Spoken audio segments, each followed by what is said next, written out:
छत्तीसगढ़ का इतिहास काफ़ी प्राचीन है। रामायण जैसे महाग्रंथों से भी छत्तीसगढ़ का नाता जुड़ा हुआ है, क्योंकि यहाँ छत्तीसगढ़ की पुत्री थी माता कौशल्या, जिनके सुपुत्र थे प्रभु श्री राम जी। वैसे छत्तीसगढ़ में कई आध्यात्मिक जगह भी हैं जिनकी अलग अलग मान्यता है। मैं अभी बिंद्रा नवागढ़ में हूँ, और बिंद्रा नवागढ़ किसी समय में एक राज्य हुआ करता था जहाँ गोंड राजाओं और जमींदारों का शासन काल था। और अभी हालांकि बिंद्रा नवागढ़ एक विधानसभा क्षेत्र है, तो मैं भी बिंद्रा नवागढ़ के पहाड़ी पर हूँ। इस पहाड़ी को कहा जाता है कचना ध्रुवा पहाड़ी। और कचना ध्रुवा जो लोक मान्यताओं के अनुसार 12वीं शताब्दी के समय में यहाँ पर महाराजा जो कचना ध्रुवा है, वे बिंद्रा नवागढ़ के राजा थे। उनके शासन काल के समय से एक साक्ष्य है जो आज भी इस बिंद्रा नवागढ़ के पहाड़ी पर है, उसको भी दिखाने का प्रयास करेंगे। नमस्कार, मैं युमेद कश्यप हूँ और आप देख रहे हैं उदंती टाइम्स। फिलहाल देखिए, हम अभी बिंद्रा नवागढ़ पहाड़ी के पहले पड़ाव पर हैं, और यहाँ पर एक हाथी और हाथियों के जो हैं चित्र भी और मूर्ति जो है स्थापित किए गए हैं, और नारियल वारियल चढ़ाए गए हैं। हालांकि यहाँ पे पूजा अर्चना भी होती है, और जैसे बताया गया है कि चैत्र के समय में प्रतिवर्ष यहाँ पर यात्रा का भी आयोजन होता है। हम लोग इसी रास्ते से पहाड़ के ऊपर चढ़ेंगे, और पहाड़ की चोटी पर जो एक साक्ष्य है उस साक्ष्य आपको दिखाने का प्रयास करेंगे। और वहाँ जैसे वहाँ की जो लोक गाथा है, जितना हमें मालूम है, जो जानकारी भी आपके सामने रखने का प्रयास करेंगे। तो अंत तक हमारे इस वीडियो में बने रहिएगा। अगर यदि आप पौराणिक गाथाओं पर विश्वास रखते हैं तो कृपया करके वीडियो को बिना स्किप करके देखें। हम लोग इसी रास्ते पर चढ़ेंगे और ऊपर तक चढ़ेंगे। तो फिलहाल अभी कुछ देर तक चलते हैं, चलिए। और ये देखिए, यहाँ पर सीढ़ी भी बना हुआ है। जैसे समय बीतता गया तो जो महाराजा कचना ध्रुवा के जो वंशज हैं, उन्होंने किसी तरह ऊपर तक जाने के लिए सीढ़ियों का भी निर्माण किया गया। हालांकि पूरे तरफ जो पहाड़ है वो जंगल झाड़ी से घिरा हुआ है, और पहाड़ के ऊपर पर यह भी कहा जाता है कि आज भी महाराजा कचना ध्रुवा का वो शस्त्र है, वो शस्त्र आज भी मौजूद है, जिसे लेकर वे कभी सदियों पहले युद्ध पर जाते थे और विजयी होकर आते थे। ये पूरी जो गाथा है, जो हमें पता चला है, वो गाथा भी आपके सामने रखने का प्रयास करेंगे। फिलहाल अभी हम लोग वीडियो के यहीं पर रोक रहे हैं, और आगे चल के आपको पूरी जो यहाँ का जो व्यवस्था है, गाथा है, वो बताने का प्रयास करेंगे।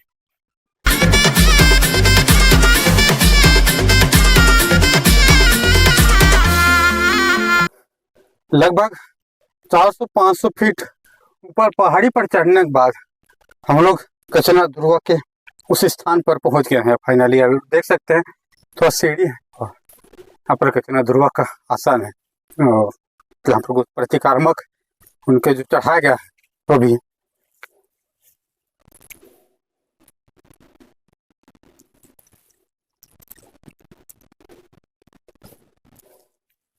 यहाँ पर आप देख सकते हैं, यहाँ पर कुछ मूर्तियां लगी है हाथी घोड़े की, और महाराज कचना ध्रुवा की भी मूर्तियां हैं। और ये वो शस्त्र है जिनकी मैं आपको बता रहा था। ये तलवार देखिए आप, ये अभी का नहीं लग रहा, इसका बनावटी जो है सामने से है, थोड़ा दिखाइए।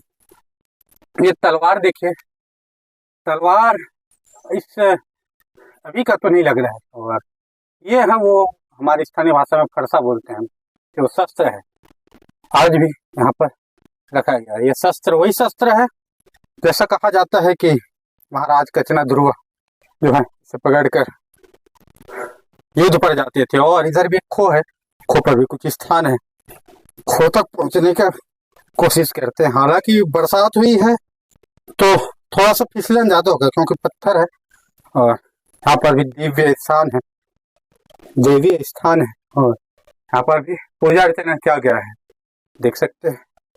तो ये यहाँ की वास्तविक जगह है, और लोक गाथाओं के अनुसार जो कहा गया है वो सच भी है। और एक बार और देखिए ये इस जगह को, ये फाइनली यहाँ पर कचना ध्रुवा विराजमान है, और उनका जो अस्त्र शस्त्र भी है, और हमारे कैमरा में नंदू साहू जी दिखा रहे हैं।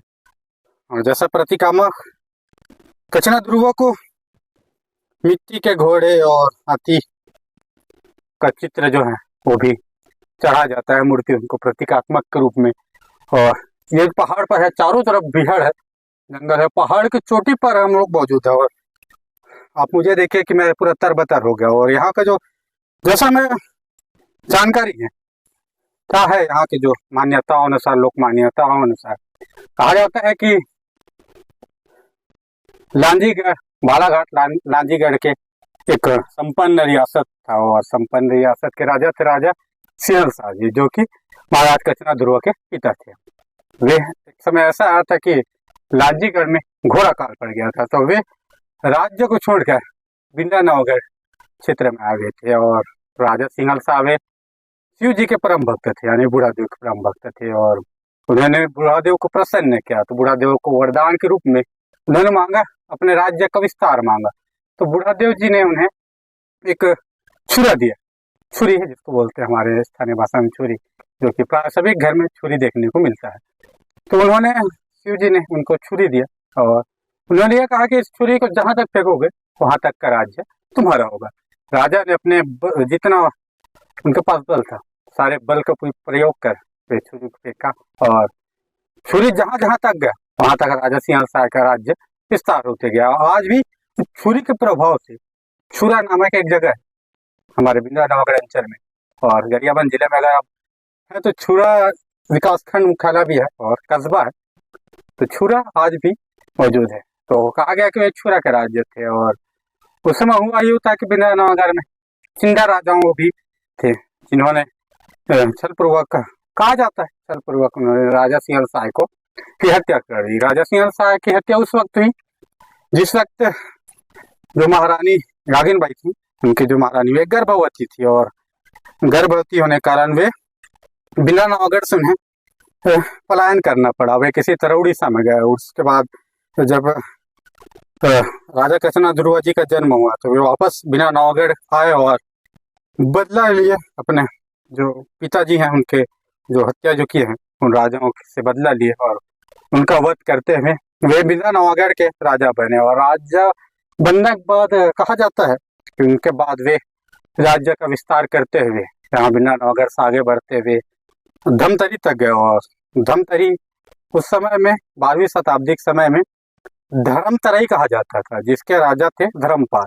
यहाँ से कहानी में जो यहाँ का जो लोग आता है उसका मोड़ आता है, उसकी एक पुत्री थी कचरा नाम से। और कहा जाता है जैसे कि लोक मान्यताओं के अनुसार कि महाराजा कचना ध्रुव को सपने में कचना दिखाई दिया था। वैसे ही सपना राजकुमारी कचना को भी आया। वे सपने में ही एक दूसरे को देख लिया और एक दूसरे को ठान भी लिया कि हम एक दूसरे के ही होंगे। तो अब जो ध्रुवा जो राजा है वे यहाँ से बिना नवागढ़ से आगे बढ़ते हुए धर्मतरी की ओर जा रहे थे। तो उन्होंने वही सपने के जो कचना है, जिनको वे सपनों में देखा करते थे, ये साक्षात उनको नजर आ गया। तो उसी समय जो धर्मपाल के जो सेनापति थे मारादेव करके, वे देखे और वे भी मन ही मन राजकुमारी कचना से प्रेम करते थे। तो वे सोचे, वो उनको जबरदस्त नहीं हुआ, तो वे ध्रुवा से युद्ध करना था। और 40 बार, कहते हैं 40 बार महानदी के तट पर ध्रुवा और मारादेव के बीच युद्ध हुआ और 40 बार में भी महादेव नहीं जीत पाया था। वजह था उनके पास जो ध्रुवा का अपार शक्ति थी, क्योंकि उन्हें माँ जगदम्बा के परम भक्त थे और उनको वरदान ये मिला था कि ना तुम्हें कोई जल में मार सकेगा ना कोई थल में मार सकेगा। और ये भी की बात नहीं, ये 12वीं शताब्दी के आसपास की बात है, जैसे जानकारों के अनुसार कहा गया है।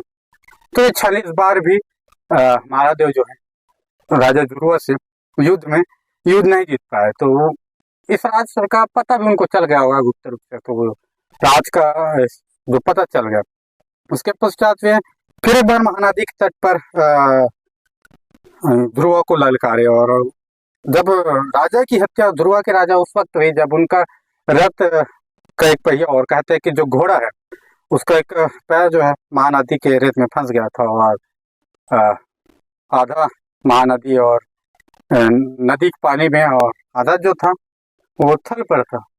तो ऐसा था कि उस समय उनकी हत्या हो गई थी। और हत्या के बाद उनका जो सिर है उनको लेकर कहते हैं कि गोबर बीनने वाली जो वृद्ध महिला है, वे उनको सिर को लेते हुए महानदी के तट से वे बिना नौगढ़ की ओर आगे बढ़ने लगे। और वो जहां जहां सिर को लेके गई हैं। उस जगह पे ध्रुवा नाम पड़ा होगा, आपको याद होगा अगर आप देवभोग क्षेत्र से हैं तो ध्रुवापारा गांव पड़ता है और ध्रुवा गुड़ी भी पड़ता है, आप जान सकते हो ये ध्रुवा गुड़ी भी है। फिलहाल हम लोग यहाँ से चलते चलते बात करते हैं। ध्रुवा गुड़ी जगह है वही भी ध्रुवा के नाम से ही है, और ध्रुवापारा जो कहते हैं ध्रुवापारा भी वो भी राजा ध्रुवा के नाम से ही ध्रुवापारा पड़ा हुआ था। तो ये जो कटे हुए सिर को लेते हुए जो गोबरहीन जो है वे अंततः बिंद्रा नौगढ़ तक पहुंची इसी पहाड़ी पर, और कहा जाता है कि उस समय उनकी मूर्ति को भी स्थापना यहाँ पर सिर कटे हुए जो राउताइन दाई कहते हैं उस जगह पर राउताइन। हालांकि बहुत बड़ा पहाड़ है ये, उस जगह पर हम लोग नहीं पहुंच पाए, लेकिन हम लोग मैं जो उस जगह दिखाया जहाँ पे आज भी राजा कचना ध्रुवा के समय का साक्ष्य मौजूद है, जो शस्त्र मौजूद है, वो मैंने आपको दिखाया था। तो ये यहाँ की कहानी है। हालांकि उसके बाद इनके वंशज आज भी हमारे बिंद्रा नौगढ़ के राजा कहलाते हैं, और आज भी इनके वंशज हैं, जैसे कि भूतपूर्व विधायक जी ओंकार शाह जी, वे राजा कचना ध्रुवा जी के वंशज हैं, वे आज भी हमारे इस क्षेत्र में है। और हालांकि आज भी इस जगह पर अध्यात्म जुड़ा हुआ है। जैसे ही आपको कचना ध्रुवा मंदिर आपको इधर गरियाबंद से आगे बारूका के पास देखने को मिलेगा, और मैनपुर से आगे देवभोग वाले मार्ग पर बाजा घाटी, जैसे कचना ध्रुवा बाजा घाटी है, और एक मंदिर जो है आपको छूरा पहुंचने से पहले वहां देखने को मिलेगा। कहा जाता है आज भी जो राहगीर है वो इस रास्ते पर आवाजाही करते हैं तो उस जगह माथा जरूर टेकते हैं। तो ये यहाँ की लोक गाथाएं हैं, और लोक गाथाएं अंततः सत्य घटना पर ही आधारित होती है और पूर्वजों से चली आ रही है, सदियों से गाथा है। और गाथा इसीलिए आज हम लोग बिंद्रा नौगढ़ पर है, और बिंद्रा नौगढ़ पर है तो इस पहाड़ी पर है, और वो जो आज भी कचना ध्रुवा के जो शस्त्र है वो भी आज भी मौजूद है। तो मुझे लगा था कि बिंद्रा नौगढ़ आया था तो इस जगह के बारे में आपको अपने अनुसार से दिखाऊं, बताऊं, और कोशिश करूं। ये पूरा पहाड़ है, आप देख सकते हैं बिहार पहाड़ है, और मैं पूरा तरबतर हो गया हूँ पसीने से, क्योंकि काफी ऊंची पहाड़ है, और पहाड़ चढ़ने के बाद हम लोग यहाँ पर पहुंचे थे।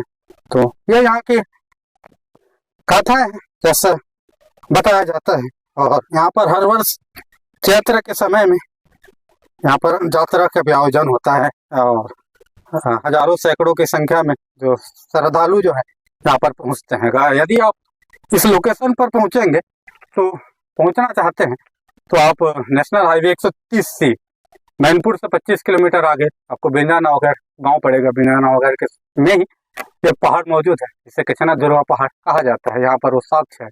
यदि आप पौराणिक गाथाओं के को जानने का इच्छा रखते हैं, शौक रखते हैं, रुचि रखते हैं, तो एक बार यहाँ ही और स्थानीय जो ग्रामीणों से इस बारे में जानकारी भी लीजिए। मुझे लगा इस जो गाथा है इसको यहाँ तक पहुँच के आपको दिखाऊंगा। ऐसे आपको हमारी ये वीडियो अच्छी लगी हो, वीडियो को लाइक और शेयर करें, साथ साथ हमारे चैनल को सब्सक्राइब करें। धन्यवाद।